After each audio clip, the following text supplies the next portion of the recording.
This is the underwater machine I used quite a bit, Stingray, and we had permits to hunt in the water in Virginia, and then the stupid Park Service ended up telling us we couldn't go in the water anymore. But this is one of my favorite machines in the old days. It's the Toltec 100. I have a 10.5-inch concentric coil on it, and the one right next to it is the one it came with. It was a wide scan, but really good machine. It had a decent meter and depth, but the bliss tools blow them away, and the Tesoro, and the other machines do too. But the old machines will still find you stuff. All right, guys. Hey guys, this is Craig Talley, and I've been getting, I made a video a couple years ago on Tesoro and whites going out of business, and why. And the Tesoro videos done really well as far as the comments and views. And I just had a couple people just recently who were commenting about it and how they liked the Tesoros. And I was a track star when I was in high school, and I had the state record in the half mile. And then later on, I'd broken my foot in college, and I got into tennis, and I got really good in tennis. And I got good enough where I took sets off of Davis Cup players.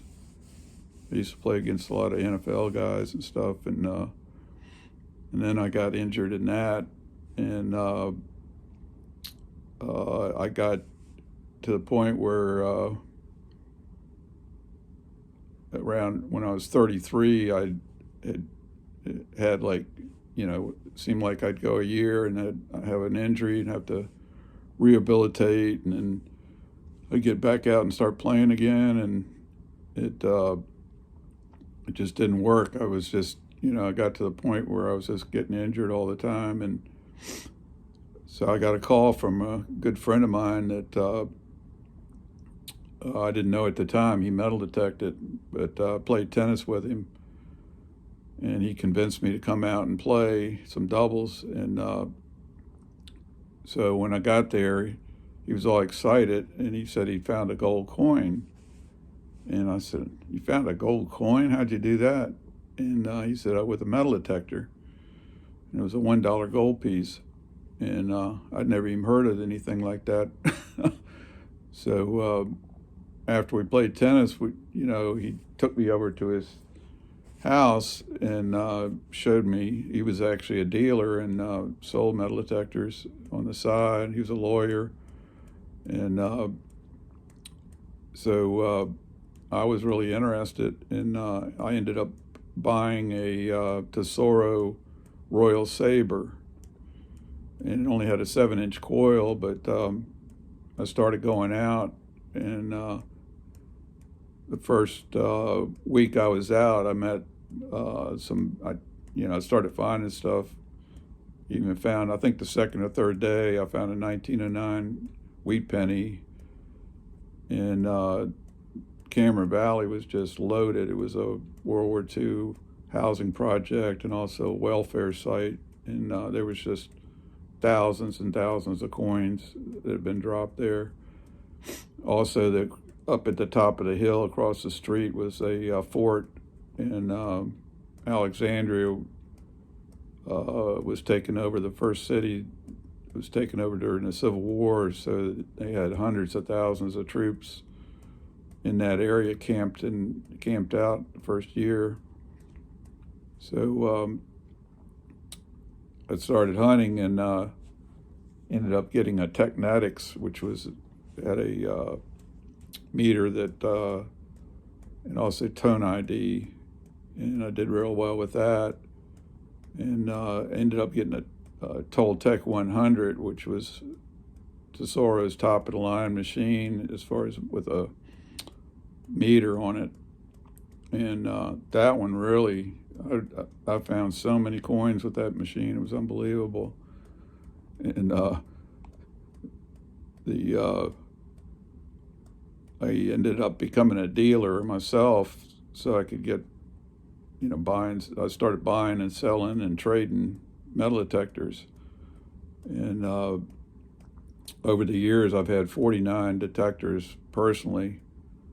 The latest I've had is Tarsace, which is made by a Bulgarian American that made Fisher Striker and I think the Coin Striker and the Relic Striker. And the Tesoro is a really good machine. I got an Equinox, Deus, was a Bliss Tool distributor. Did the hardcore metal detecting hot podcast for many years with Derek Ascar. But the detectors, have come a long way, and multi-frequency and whatnot is, kind of taken over now. But I've had a lot of people comment that, they still use Tesoro machines, and I learned that even with the meter machines that the meters were only good to so many inches down, but you could still hear targets. It just wouldn't give a meter reading. And so I would dig, if it sounded good, I would go ahead and dig it. And I was always reading Treasure magazine, and I think it was Lost Treasure. There was a couple different magazines out that, and I saw this guy Ed Fedori that was finding Spanish reals, and they were like from the 1700s, and I was like, whoa, I'd love to dig one of those. And I got a partner, and we started going down to Stafford County, because after the Battle of Fredericksburg, the Yankees got smashed, and they moved across the Rapidan and camped in Stafford County. And it was 150,000 soldiers wintered the camp. And so I said, we need to go down there and see what we can find. And the first day we went down there, we took about 5 guys, and we started going down there every weekend for many years. And first day I was down there, we found bullets and buttons and stuff. And so we would go out and just roam the woods, looking. This went on for about 10 years. And I've always upgraded over the years on my different detectors and stuff. But I knew Jack Gifford. I talked to him many times on the phone, and we were looking to try to create an organization for detector rights, so people could, have a place to hunt, and never really worked out. But Jack, I think, ended up dying, and his children did not want to take over the business. They already had work and stuff. And the same thing happened with White's, where the founder died, and then the children did it for a while, and then they just kind of gave up on it. But I've heard from a lot of people that still use the Whites and the Tesoros, and they're still good machines, but they're nowhere near what the multi-frequencies are. But one thing that I learned was the meters only go a certain depth into the ground with the analog, and I ended up starting to dig signals that I could hear, and they were repeatable, and got much more depth, just listening to the tone instead of the meter. So I've had people tell me, they've got a whole bunch of different Tesoros, and I think there's a place in East Texas that still fixes Tesoros, but there's quite a bit of people, getting coils and looking for the older machines, and that's fine. But I'm done with the older machines, and but the hobby has really gotten bigger, and since the multi-frequencies come out, I think it's got just made a big jump, and the technology it's gotten better and better. And right now looks like the XP Deus 2 and the Manicore are two of the best machines on the market right now. But they're always looking to get more depth on these machines. And I have a Tesoro with the 12-inch coil, and it's got a meter on it, and it's got two different ground balances. One is a regular ground balance, and one is for the salts and the clay. And this machine, I've ID'd silver dimes at 14 inches with nails right next to them, and Civil War relics.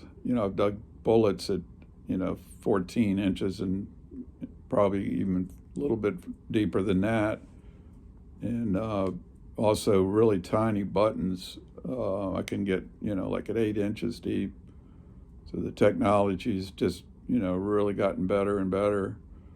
I'm hoping they come out with some other way to do new technologies, but this fast multi-frequency is probably the best so far. But right now I'm using the Tesoro. I got the XP Deus, I got the Equinox 800, and I got the Nocta Macro Amphibio that I like a lot.